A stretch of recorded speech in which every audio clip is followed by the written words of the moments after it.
Welcome to the Laughing Monkey Music Show, Guy. How are you doing tonight? All right, Sean, how's it going, man? I'm good. We're going to talk to Guy tonight. Guy has been in and is in Ludacris and Scatterbrain, and he also has a fantastic store in New York. So we're going to go over a little of his history, then we're going to talk about what's going on with him now in the bands and his store. Um, Initially starting off, clearly you've been a musician your whole life. Your family musicians, or are you the first one hopping into it? Yeah, I'm pretty much the first one. I mean, cousins and stuff down the road, yes, but Right. You didn't grow up in a my, house of nah, musicians. not at all. Did you start on bass? Probably when I was younger, I was playing a little bit of guitar, and going and taking, lessons at the church, trying to get Yeah. playing. And I just, I couldn't do it. I was young. I was probably around 10 and kind of gave it up. And the weird thing is, I got older, a teenager, my friends were in a band in high school, junior high. So I would go to see them all the time. I always wanted to be the rock guy, but I just never really did anything about it. And then I went to their rehearsal, and the bass player didn't show up. And the guitar player says, "Hey, you think you can do this? You play these four notes." It was like Eric Clapton, Cocaine. So, I did that. And he said, "Follow along with this one now." And I did a couple of songs with them. I had the look back then. I had the big pork chop sideburns and, long hair. And they said, "Yeah, you want to be in the band?" And that's how I started. And from there, I just kept going from band to band to band and learning as I was playing, really. Was there a certain type of music you were listening to? Were you like Sabbath or more punk or more Zeppelin or like Ramones or a mixture? Back then? Yeah. Well, back then, of course, at a young age, you start out with the Beatles at a very young age, 5, 6, 7 years old. Then Kiss came out, and became a big Kiss fan, and Ted Nugent, and more of the harder rock, Led Zeppelin. But then at 11, I discovered Frank Zappa, and that was it for me. I just went deep, deep into Zappa, and then got into the whole, the jazz rock fusion thing. That would explain a lot of the influences in your later bands too. Yeah. There's no rules. Yeah. There's no roadmap on it. It's like, here we go. And it's funny because the other guys in the band pretty much kind of along the same lines as me. They might like the Allman Brothers and Lou Reed and stuff, but then there's Zappa, and like Glenn was really into the Dead. And so I guess when we were all together, like you said, there was no rules. We didn't say, "Oh, we're going to write this way." Even when we came out of Ludacris and we're kind of melding into Scatterbrain. It wasn't a conscious thing that we said, "All right, now stop writing thrash, hardcore type of stuff." It was just the way it just kind of evolved into the next thing. And that was it. Clips, I don't know how they're dated, but it's like of Ludacris doing some Scatterbrain songs. It's sounding a little bit rough around the edges. And then hearing that and then going right into it, but I'm getting ahead of myself here. So how'd you end up towards doing Ludacris, and how'd that form with all those guys? Ludacris, how'd you guys start getting together? Well, I wasn't in the original band. Ludacris started in, I believe it was 1984. Tommy and Glenn were in the band with a few other guys that were the original members. Kind of changed a little bit from there. And then what happened was the second album for Ludacris came out, Power Trip. At that point, my friend Paul Nieder, who's in the band. Oh yeah. We were in high school together. At the time that he joined for that Power Trip album, and they were writing that album, me and him were playing in a local band, this girl, TC Cross. And it was kind of glam rock type of stuff. And I won't say glam, but rock stuff. And he was doing it. And at the same time, we were doing the other thing. And he started showing me what he was doing. And he would bring me the tape, and I'd be like, "What the hell is this?" Because I never heard of Metallica or any of that stuff. I was not into any of that. So I was like, man, I don't know what this stuff is. And so we kept doing our thing. He was doing his thing. And then they started touring for that album. And along the touring, I guess they were having some issues, whatever. They were looking for a bass player and a drummer. And he was calling me. And I basically was turning it down. I was like, nah, I'm just not into the music. I really don't get it. And finally, at some point, they were like, look, we need a bass player. We have a tour of Europe, and we really need someone. So I was like, Europe, you know, How old are you? A Europe tour? I mean, at that point. back then, so Europe was 1988. So I was like 23. Oh, awesome. Yeah. Oh, And tour of Europe and play bass. Yeah. yeah, I was, it's Sign funny me because up. I was like in college at the time. And yeah, I took off for a month and, you know, went and did that. So I had to learn the two Ludacris albums. And again, it's not something I was ever into, but I really joining the band at that point, learning the stuff, and then going out and doing the tour and playing with that band and playing with the drummer Dave Miranda. I really got my chops and really, you know, got much better with my playing with that band. And it was something that I grew to really dig, you know, the music later on. That was a big part of the transition. Was a big push for you? Yeah, Clearly, yeah. you're not a regular bass player. Yeah, You know, yeah. and I I mean that in a good I way. do a little bit of everything, you know. Yeah, Right. because I play with my fingers, I play with my thumb, I play with a pick, you know. So it's just like I said in the beginning. It's like when I started out, I just started out playing by following someone's fingers, and then, you know, I just went from band to band to band, just learning as I was going. So Did you have any formal lessons? I did some, yeah, nothing great though. I didn't really stick with it. So at that point, what happened for the transition, like for the band to go from Ludacris to actually make the whole Scatterbrain change? Like what? Um, what happened was, as we were coming out of the Power Trip tour after Europe and then doing some more United States shows, the drummer Dave left the band, and we needed a drummer. So here we went back. Me and Paul went to high school together. We went to our drummer from high school, called him and see if he were interested. We all grew up in the same town in Long Island, in Hicksville. And so we called Mike, and Mike Boyko came and joined. At that time, we were still Ludacris. And so that's how that started. And as we were doing that, because now I was in the band for a while now, Mike came into the band.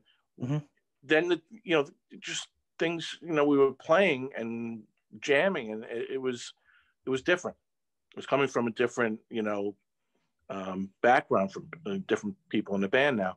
And that's when, as we were writing new stuff, it wasn't sounding like Ludacris anymore. It was starting to change. And then the discussion came, well, should we change the name? Because Ludacris was kind of keeping us back a little bit because people thought you were a devil worshiping band. And, you know, so that was the next thing we did. We talked to the record label, and they thought that was a good idea. And at that point, you know, we were on Combat, and then Combat was, in effect, was just starting out. And they said, well, let's put you on that. And basically, we were writing the songs. We were still out as Ludacris, but playing some of the Scatterbrain songs that we were writing, testing it out. And then we decided to, you know, make that shift over, release the album, and then all of a sudden it was just like, wow, you know, we grabbed the attention of a bunch of people. It was great. I think, you know, where'd you get the name from? We were jamming one day, and one of the things we used to like to do is just screw around and pick different songs. And Paul started playing the song, and I was like, that's Jeff Beck's Scatterbrain. And at that time, we were having like a contest of Relativity, or in effect, was trying to get us a new name. And we had a contest, and people were sending all these names. And I just said Scatterbrain, and all of us looked at each other. We were like, that's it. That's the name. And that was it. It's great. The album artwork, what was that all about? Or tell me about it. That was from the artist Robert Williams. He did obviously he did the cover for the Ludacris Power Trip album, but he also did it for the covers for Guns N' Roses. And I don't know, we just saw that painting. I think Tommy was the one who might have found it, or Glenn, I'm not really sure. And we just thought it was it's great. Perfect. I had a poster of it. I liked it for a long time. Yeah, especially for Here Comes Trouble. I mean, it kind of perfect, you know, set up with that picture. I mean, it was the perfect storm. The music, the album's a perfect length. The songs fit perfectly. You know, even like the cover, you know, the Cheech and Chong song you did, I hadn't heard it prior to that. Once I heard it, of course, I go back and learn as I got older now, but that was a good exposure for me. You guys doing classical, Sonata number 3, also Yeah. something that a lot of bands weren't doing. There's a lot of things going on in there that wasn't being done at the time. Yeah. Yeah. Only a And handful of bands were doing that crossover at that time. yeah. And again, like I said, we weren't, we didn't plan it out. This wasn't like a well thought out plan that we came up with. I don't think we were that smart. We just it just kind of just flowed out, and that's the way it ended up. It was, and then of course your biggest song was "Don't Call Me Dude," which is a fun song. Yeah. I like it, but I have other favorites a little more. But obviously, Yeah, Down with it's the not mine. Ship. No, I know. But I can tell you, Down with the Ship, to me, there's still a few parts in there I don't know all the songs to. It's got a little bit too. I think it's the drum parts, and the two different sides. Those are tunes I don't know. I like that. Well, one is from Iron Maiden song. One is Genesis, and In the Air Tonight, that Genesis song. And I forget what the third one is. But I don't know if you know, but that Down with the Ship is really a Ludacris song. Yeah, I did know that, but I don't think I've heard it though. Yeah, it's totally different. So Is later it? on, go back and listen. You'll see Oh, it's totally different. What happened was we were rehearsing, as Ludacris, and in that song there was breaks in between, and something happened where in a break someone threw a stupid little riff in to kind of throw us off to see if we come back in on time, and then I threw in a riff and then we said, oh hey, let's do this. It's so good. It's like they do the break and you go into like Zeppelin, Yeah, tick tick tick tick tick tick tick tick. Like it's so all over it, but it's so good. Fun then you stuff. guys, you just like screwing around, having fun, and that's what it was about. That was good. I mean, the whole album was really good. Dan Lineker played on it. He sang right in the background on John Conley. Yeah, they came down for vocals, gang vocals. Those are great. Yeah, the vocals sounded really good too. They fit perfect in the song. His voice was just spot on. John Conley in Goodbye Freedom. Yeah. Yeah, when he just cuts right through it, and it fits great. Yep. Yeah. So you guys did that, and you guys did your tour. Now at this point, I'd seen you guys a few times. You guys were going through Pat Travers. You guys were doing Boom Boom Boom. Of course, the Lights a lot at that time. If you're at the end or something. Really, I don't remember that one, but maybe. Yeah, it's very possible. Glenn would come out and do it and talk about it. And I remember you guys were also doing. Tommy would take a break in his chicken suit and go to the bar. Yep. And then you guys would do for a while. You guys were doing Girls, Girls, Girls. Yes. Yeah. we did some Skinner. We did a bunch of stuff. You guys did a bunch of great covers, and of course with the radio stuff. But it was fun. It was something at the time that a lot of bands I was not experiencing. It was usually a very serious rock show.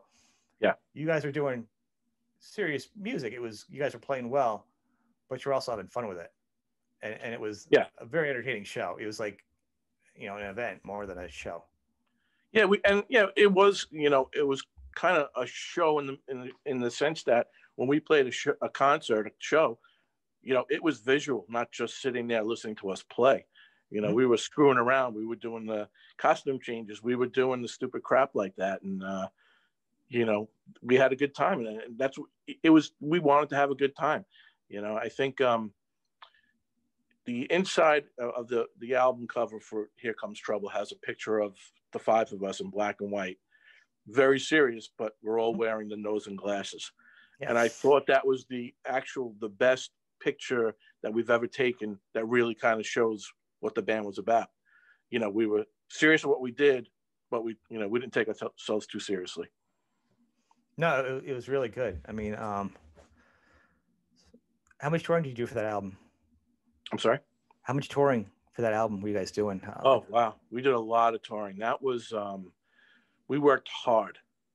When we were touring, we would go out for about 3 months at a time, and we would play 6 to 7 nights a week. And besides the shows, we would hit every time we came into a town, there was either a record signing, a meet and greet, an interview. I mean, we just were nonstop, and it was great. People were interested, people wanted us to do it, and we were totally into it. So we worked our asses off. So you guys were obviously headlining. Did you guys do any other shows where you opened for other bands? We did a festival in Arizona. It was a 2-day festival.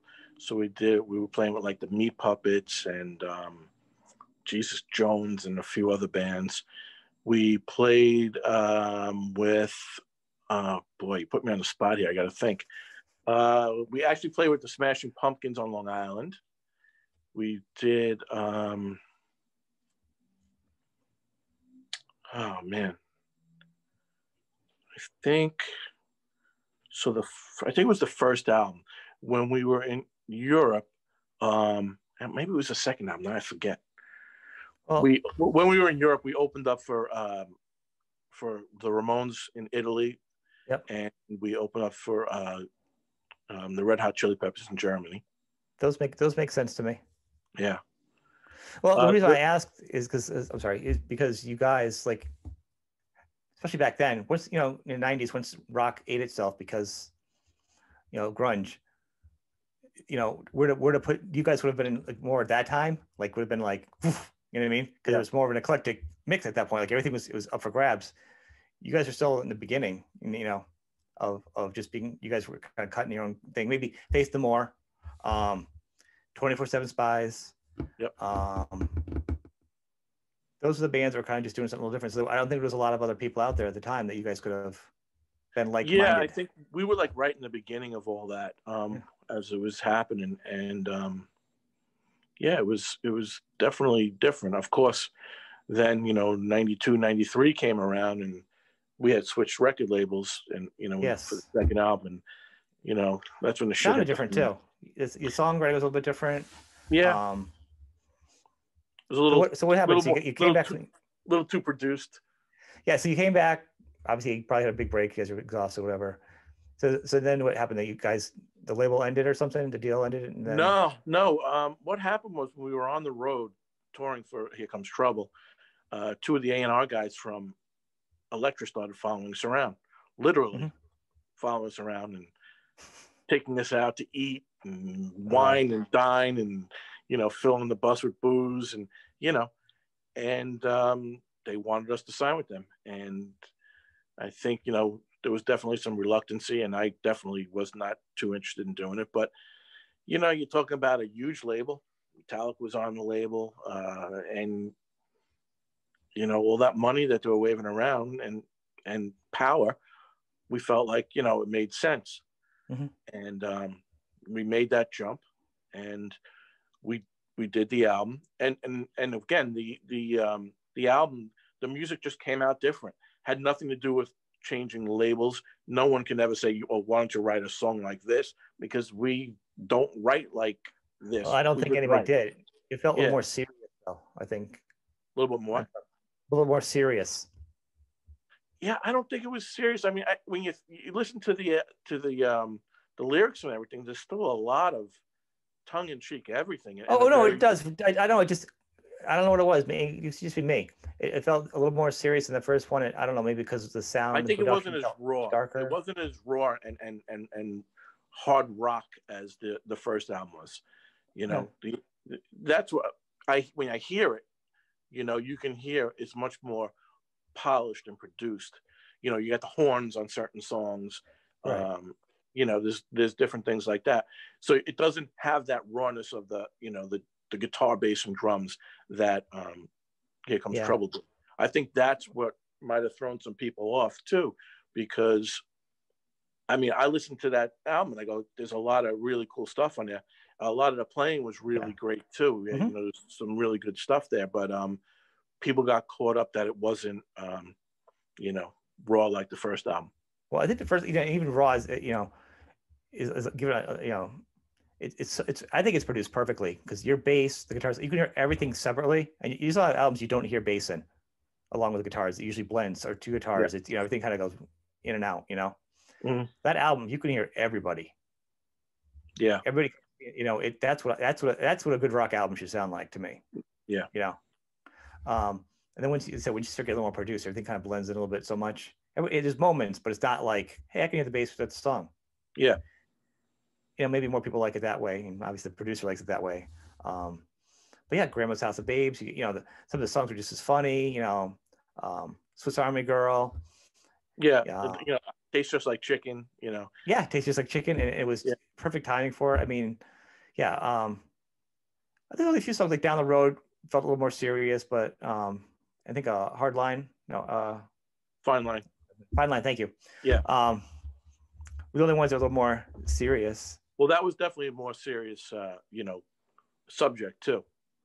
You know. Well, yeah. Well, Yeah. you know, I always felt he had something important to say. Tommy had something to say, though. Did he write most of his lyrics? I assume. Yeah. Yeah, he wrote everything. Yeah, Tommy was really good at that. He's good. I think he's also underrated himself. Yeah. As a performer and a singer and an entertainer. I think, you know. So the album came out. Did you guys do any touring with it a little bit? I didn't. It was harder for at that point to see you guys because I was. Yeah. So that was kind of, you know, a whole shit show in itself, man. It was. We were going back out on the road, and at that point, that's when Nirvana came out and everything started changing. So we would go get into towns that we had played, you know, 2 years before, a year and a half before, for the Here Comes Trouble album. And we would pull up to, you know, a venue in the afternoon, and kids would be coming up and go, "We didn't even know you were playing. We just found out now." And, you know, the record label, they dropped the ball. They just It was crazy because if there's a band that could have made it through that period, yeah, you guys were not lumped in. We always felt that way, that, you know, even if the album wasn't the first album, people still wanted to come and see us, and the live show would have, you know, continued to be just as good as the first album. But, you know, Elektra dropped the ball. They just didn't care. You know, they were too hung up on seeing what the next, you know, Nirvana was going to be or whatever. You know, one of the things that we saw, that when we used to go up to the, you know, to Elektra in the city, you know, when you first walked in, you know, there was this huge poster of, I think it was, who did that song, Apple Pie? Warrant. So there's a big thing of Warrant in you know, in the lobby of Elektra, and then after that whole Nirvana thing, that was down, and I think it was Alice in Chains. That might have been Pearl Jam or whatever. Whoever was on the, you know, whoever was the grunge band on that label was the one that took it over, and that whole thing kind of changed a lot. Yeah, I've heard actually Janie Lane said he came in from a guy from Warrant. He knew the grunge had come as he went there. Their first, like you said, it was there. And he saw it next time he went back to the label. Alice in Chains poster was there, and theirs was gone. Yeah, and he knew it was done.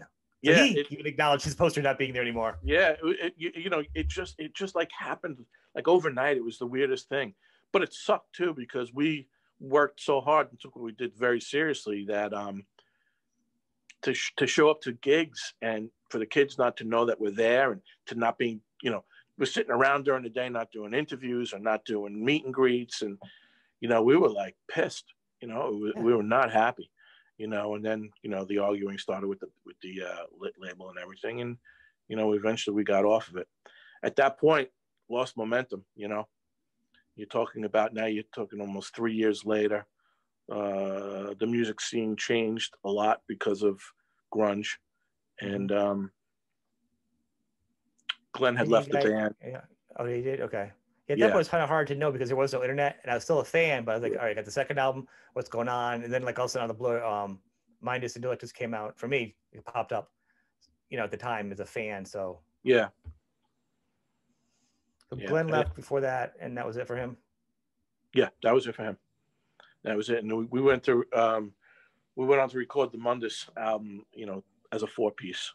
And you know, it was really an EP. And you know, we were giving it one more shot. And at that point, after that, I think that label was like, well, you know, after we finished the album, they're like, well, we want you to go out on the road and tour. And we're like, well, you know, we want to start seeing some, you know, advertising of the album to promotion and everything. And they're like, well, no, we want you on the road. And we were like, you know, here we go again. And that's when we said, forget it, we're done. You know, Tommy at that point wanted out, and then, you know, the band just that was the end of it. The bummer. I mean, that also was good. I remember I had that one for the longest time too. I liked all your albums. It was, you know, or whatever you want to call them. Yeah, I mean, truly, and that's clearly why we're speaking today, because they're still part of my collection, you know. So at that point, when was that? Like in the probably mid-90s ish? Yeah, it was like 94. Yep, 94. It was funny too, because we had such a we came out hard and heavy, out of nowhere, and went for a good year and a half, 2 years, and then going to a lecture, and then that whole, everything changed once Nirvana came out and Alice in Chains and all of that, and Pearl Jam. It's funny because when we were doing the video for Fine Line, which was from the Scamboogery album, as we're shooting the video there's two of the guys from Pearl Jam watching, because the guy that shot our video was also working with them. So you started seeing everything changing, even on the scene, like when we were in LA and stuff. There was a whole bunch of new players coming into it. Yeah. It's crazy though. I mean, when we were doing Here Comes Trouble, we were in LA, we were hanging out with guys, Bon Jovi was at our record release party, Sam Kinison. Oh, really? Yeah, when we were doing shows, we played Florida. Drummer from Lynyrd Skynyrd, Armis Pyle, loved us. He was in the audience, came up and said, "Can I jam with you guys?" And we did like another hour after our show of playing Skynyrd tunes. So that doesn't surprise me. He's that kind of guy. Yeah. We ended up becoming friends with him for a long time, and he's fantastic. Yeah, great guy. And we grew up on Skynyrd. Oh yeah, he's a great drummer too. Yeah. So that's some really good stuff. It is. It's one of the greatest mysteries, because that your band was not labeled at that point. Like not a label, but not labeled. Like you could have clearly gone on. And I don't think it's because you switched labels. I think my always thought was like no one ever knew what to do with you guys. That was definitely part of it. I think Elektra had the chance to really blow us up, though. They had the power to do it. And the money, and they could just put you out there, not even had to think about it. They could just promote the hell out of you. They could have put us on some shows with Metallica. The Chili Peppers were on Warner, so they could have put it on with them. I mean, there was so much they could have done with us. We wanted to be. It was weird because we came out and we became the headliner with Here Comes Trouble. We wanted to be opening acts for the bigger bands, and when we played with the Ramones in Italy, like people that like the Ramones had no idea who we were. But we killed it when we were on stage. I bet. When we did the Red Hot Chili Peppers show in Germany, that just kind of happened by chance. We were playing like, a couple of miles away from their show. Yeah. And Henry Rollins was supposed to be the opener, but I think he got sick. So our tour manager called their tour manager and said, "Hey, we're playing this small show over here, and this band's perfect to open. I know Henry's not doing it." They said, "Okay." So we played this big arena in Germany, and nobody knew who we were. No one even knew we were on the show, because we just got in, that afternoon. And we came out, and I think part of our adrenaline, we were so amped up, and we just killed that show, man. The place was going crazy. Didn't know who we were. Some people obviously knew who we were, but most of them didn't know. And, people would really dig what we did, because even if they didn't know us, they were watching us on stage going, "What the hell are these guys about?" They were either laughing or digging it at the same time. Well, the Peppers was a good band to go to for you guys, because the Peppers also were their fans were also all over the place. So yeah, and the biggest thing is like Faith No More was on what, Epic Slash Records or something, or Slash, and now around the same time. So I don't know why they didn't try making you look like the competition band against them, try to promote you as like, "Oh, this is our Faith No More version," because well, guys, you're on your own. I'll tell you a funny thing with that too. During the first album, we played a show in the city at NYU Halloween night with Mr. Bungle, and that was a great show. Basically, for that show, we went and we rented like these pale blue tuxedos with the ruffles and everything. And we came out on stage that night. We were opening with Earache My Eye, and we just played the one E chord, did it for like 30 seconds, and then we destroyed everything on stage and walked off. and the place went berserk. We ended up coming back out after the roadies cleaned everything up, and we came out and played. But yeah, that was a great time. But we played with Mr. Bungle. Funny thing is, I guess it's now about a year ago, when Mr. Bungle came back out and played, did shows. The manager reached out to me and wanted us to play in the city with them. He's like, "We're big fans. We love you guys." and at that time we couldn't do it. Tommy was actually going to be away, so we couldn't. We ended up not doing that show. It's a shame. I mean, but I can see Mike Patton's always a big supporter of all kinds of bands and all kinds of music. So Yeah, he's a big lover of music. yeah. That is just that's crazy. Do you know the paths though? I'm sorry. No, yeah. I was gonna say no. As far as the crossing the path of the faith tomorrow was always a curious thing for me. I don't understand how that didn't happen more often back then. Yeah, I don't know. Like I said, we really wanted to open for other bands. I think it would have helped us in the long run to get out to more people that didn't know who we were. So that was definitely a big mistake on different labels' parts. Yeah, we did show. Yeah. We were on the same label as 24/7 Spies. We did some shows with them. We always did stuff, side by side with other bands. Biohazard. That was really ludicrous. It was all different things that we always did, but we wanted to be able to be that opening band. Like I was saying before, with Elektra, I mean, we could have done some shows with Metallica. That would have been perfect for us. Yeah. They even sent us. There's a convention that they did back. I'm sure for years, called WEA, Warner Brothers Elektra Atlantic, and they would have this big, huge show. It'd be like a 3-day thing in California, and so we were on the label, so they invited us. We each had our own suites and everything. They threw around money like it was nothing. Yeah. And so then we're sitting there, we're watching Prince play and Natalie Cole and all these huge people, and we're sitting there like, wow. And then afterwards, you're up in the hotel room where all the parties going on, and all these people you're walking around with, and here's these 5 jerk-offs hanging out with everybody, going, what the hell, But they could have used us to, with any of those bands to really, really push us to the next level. No, I agree. It's ridiculous. When you guys all separated, what happened? You guys obviously you're all friends, so I imagine you guys were just frustrated with the business and just said, Yeah, it was tough. At that point, in our 30s, I had the chance back then. I had the chance to, the Divinals in Australia offered me a gig to stay there and play. I turned it down. We all came home, I guess, just not knowing what the hell we're going to do. I ended up starting a couple of businesses. I started a landscaping business and then started a used car lot. And everyone kind of went their own way. Tommy went into he had something to do like financial stuff. Glenn was still started playing with another band, but I think he was starting to do his graphic artist stuff. Yeah, he was in a band. He had like an album out too, I think, too. Yes, right? Stone Deep, I think it was the name of the band. Something like that, yeah. Yeah. Paul was still doing some producing and stuff. I don't remember what he was doing for work. I think he was doing. He ended up going into Auto Body, which he has his own place now. And who did I leave out? Anybody? I think that's it. Mike.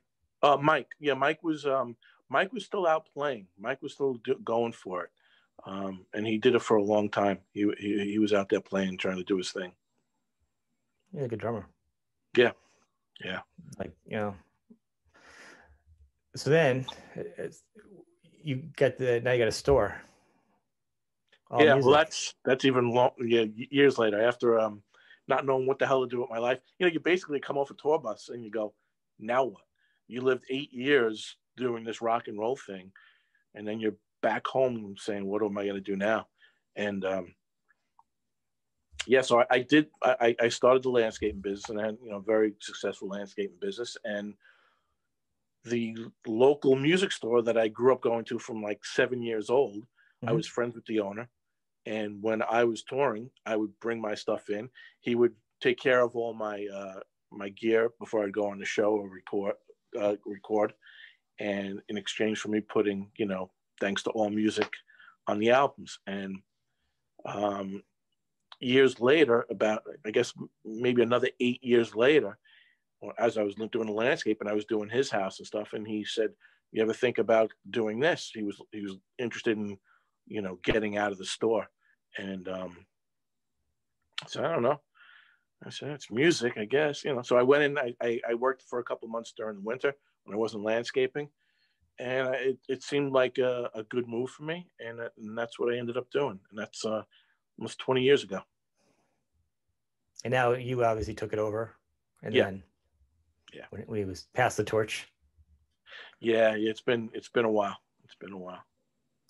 I think it's great. It's actually a good success story because a lot of artists, you know, to recover and to be back in something you still love and, you know, have things like your bills paid and have a family and Yeah. a house, you know, Yeah. and to move on is a great thing. Cause like I said, you got off a bus, you said, you know, getting in your 30s, you're like everyone, you know, in the 30s or even in their 20s, we're getting established. Yeah. And this and that. And all of a sudden you're like, you're a 30-year-old. It's a lot harder to craft your way into something. Yeah. Yeah. I was home, you know, I was up at, you know, 1 o'clock in the morning, calling my friends saying, hey, you guys, I'm about to like, what are you talking about? I got to get up for work. You know, we were still on the reverse clock and living. And yeah, it definitely took a little to, you know, a little bit of a swallowing of pride to, you know, kind of go back to normalcy, if you will. Mm-hmm. But, you know, you can't help, you're living a different life, you know, just what it is. You know, you're living, you know, your job is to go out and play music and entertain and party and, you know, and you come back to the real world. Outside of becoming like the size of like a huge like Stones or something, you guys, you kind of like a best of both worlds things because, you know, if you continued on, it's just a bigger challenge to have, you know, a family and kids and like a nice house and like, you know what I mean? Have a balance of life. So when you were younger, you really got to be a rock and roll guy. As an adult, you got a business and a family, and you know what I mean? Get a little both.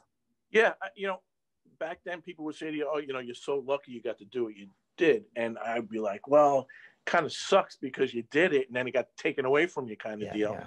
But you know, at this age now, I can look back and say, "Man, we had a lot of great memories. We had a lot of good times."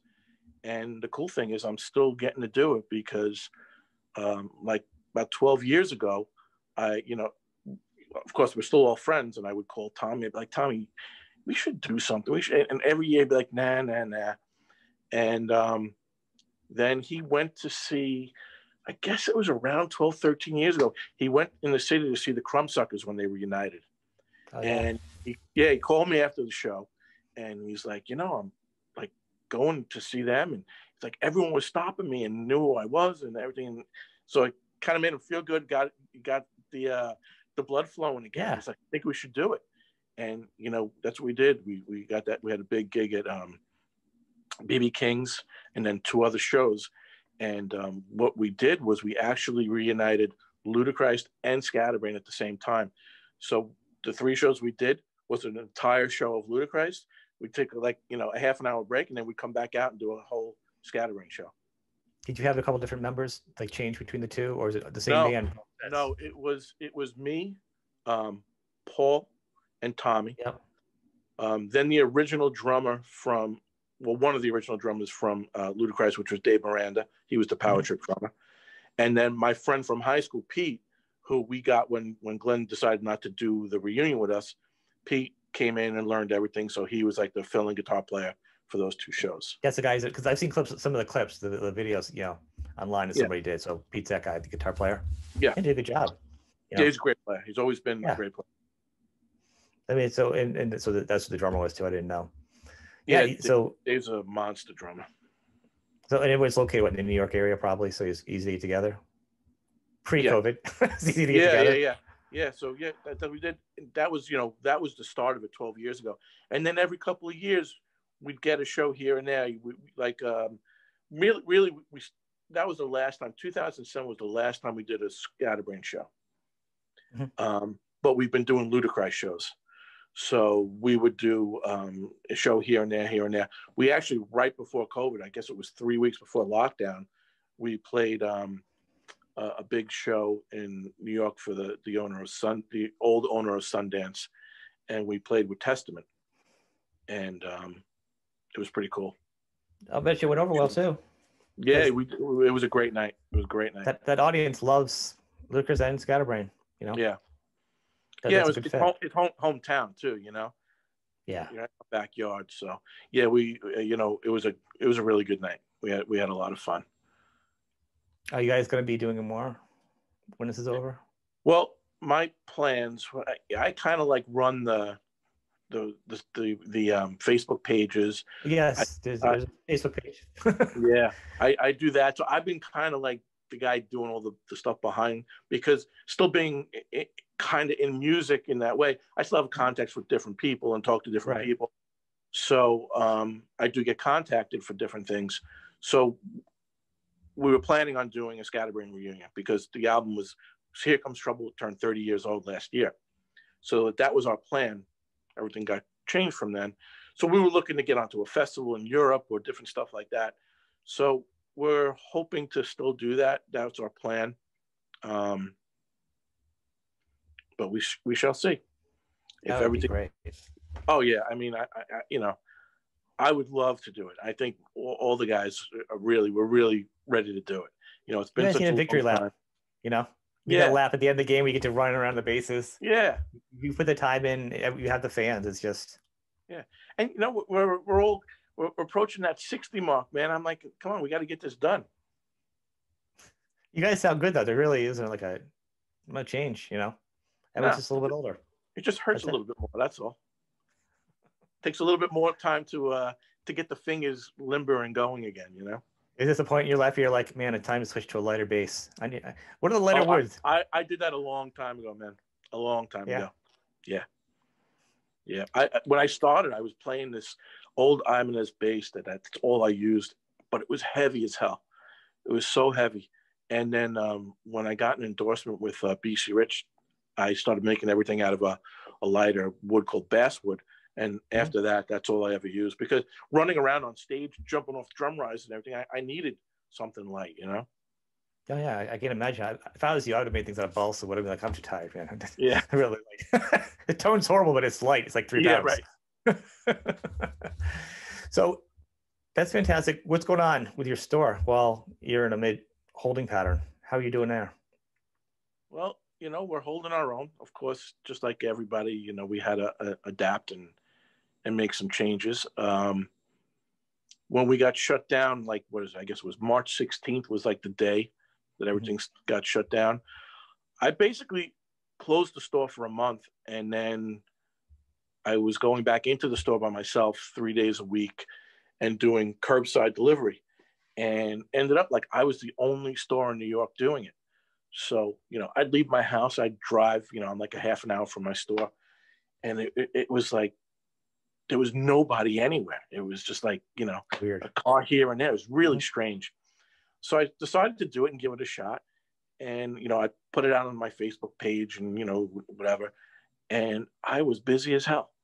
I was the only store open in New York, and people were driving all from, Brooklyn and, Queens and everywhere to come in and buy stuff. So I was up and down the stairs all day long. People, whether they were buying strings or guitars or pianos, whatever it was, but I was actually doing business, so it was nice. But all my guys obviously were laid off and at home. I had to move all my lessons to Zoom lessons at home, and so we did all that stuff and just kind of adapted. So now we've been back in the store for months, basically since like I guess June, when they kind of let us open back up again. Yeah. And but it's still totally different. People don't want to come out or don't want to come in. People still want curbside delivery. They're too scared Still to come in. doing Zoom? How about like do you two guys doing Zoom lessons still?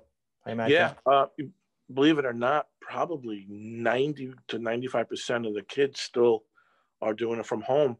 Not that we wanted that. We still have teachers that are teaching in the store now, but I think some of the kids got so used to doing it and they're home schooling like that now, that's the way it's has stayed.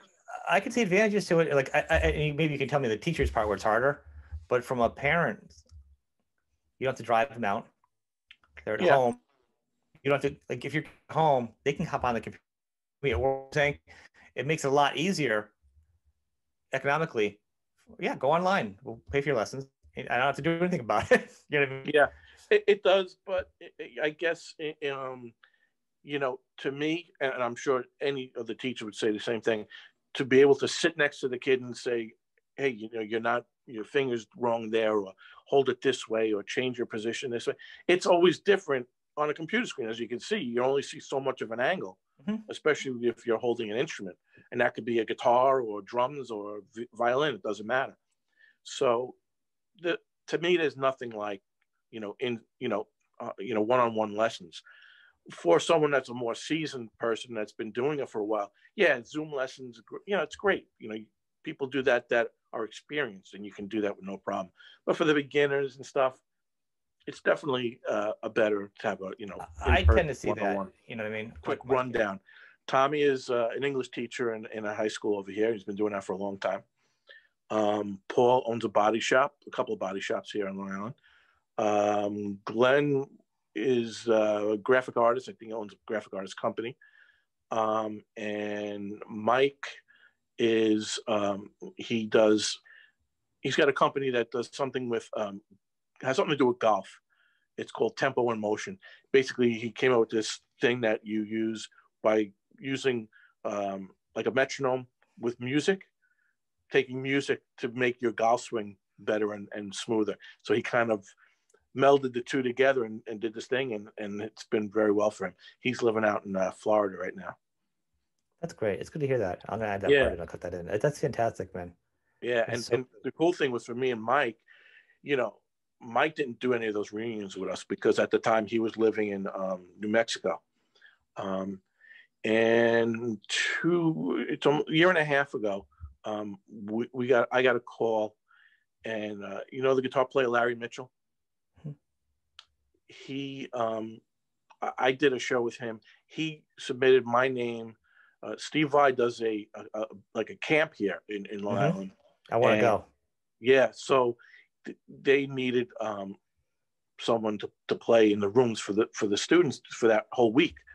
So they put my name. So they called me and they talked to me, and I said yeah. And I said, do you need a drummer? They're like, yeah, we can use a drummer. So I said, I got the drummer for you. So I called Mike. I'm like, Mike, can you do this? Can you come down and spend a week in New York? Yeah, definitely. So me and Mike got together after 25 years of not playing, and we went into this room, and for a whole week we got to play for the Steve Vai's camp, and it was the coolest thing. We had a great time. It was so great for us to be together playing again. It was like magic. We didn't miss a beat. Well, and Guy, thanks for being on the show tonight. We'll probably links of everything that we've talked about underneath it, the YouTube video, and we'll catch you soon. Hopefully, you'll have some announcements. Yeah, maybe. Hopefully I'll be telling you the next time we're playing a show. Yeah, you'll be a friend of the show, so we have to do some announcements. We have some small areas we just do announcements and stuff too. Yeah. So we'll be looking forward to it. I want to thank you for your time, man. Thank you so much. I appreciate it. Okay. Thank you. Bye.